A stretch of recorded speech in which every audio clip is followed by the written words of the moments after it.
So Romney's camp already out to say today's primary contests don't matter. Remind us where they are and what are they getting at there? Well, one of them is here in Colorado, the other is in Missouri, and the third is in Minnesota. Similar to the Iowa caucus, none of these votes today, that will all happen tonight, most of them, will actually result in awarding of delegates. So though we paid huge attention to the Iowa caucuses and campaigns have been spending money here in Colorado, campaigning also in the other states, the Romney campaign is already bracing for the possibility that Santorum, Rick Santorum, could beat them either in Missouri, Minnesota, or possibly both those states. So they're wanting to position this as a no big deal. And Neil, do they have to put this no big deal out there even though the delegate count isn't really that important, simply because of the sort of perception of Romney's momentum right now? They don't want people to think that somehow that momentum is petering off and people are swinging back towards Santorum or Gingrich perhaps?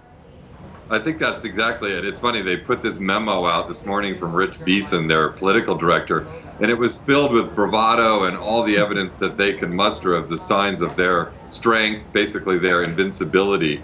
They say they're well on the way to victory. And yet the mere releasing of this memo, I think, was a sign of some anxiety within their camp and fear of being seen as vulnerable coming out of today, with then what we're going to have is almost a 3-week lull before the next contests in Arizona and Michigan at the end of the month. Neil, give us a reality check right now. What would it take for a Gingrich or Santorum to catch up to Mitt Romney right now? It would take them winning some contests that really got people's attention, really made it seem that Romney was particularly vulnerable and was not, managing to coalesce conservatives around him.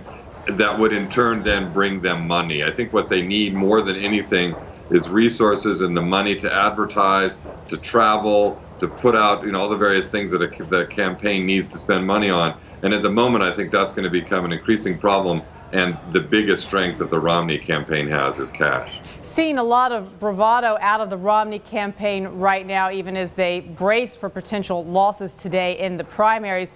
What are you hearing from Gingrich? What are you hearing from Santorum's side?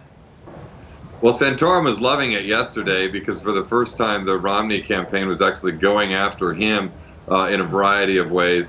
And that kind of pumped him up as a sign that he really is perhaps the one that's now closest to chasing Romney. Gingrich, I don't think he's fully regained his footing since his loss in Florida.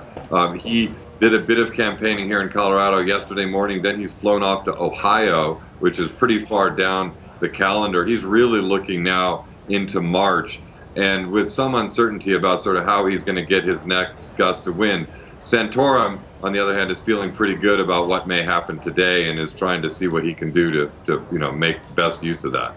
Neil, recently Romney had sort of backed off his strategy of punching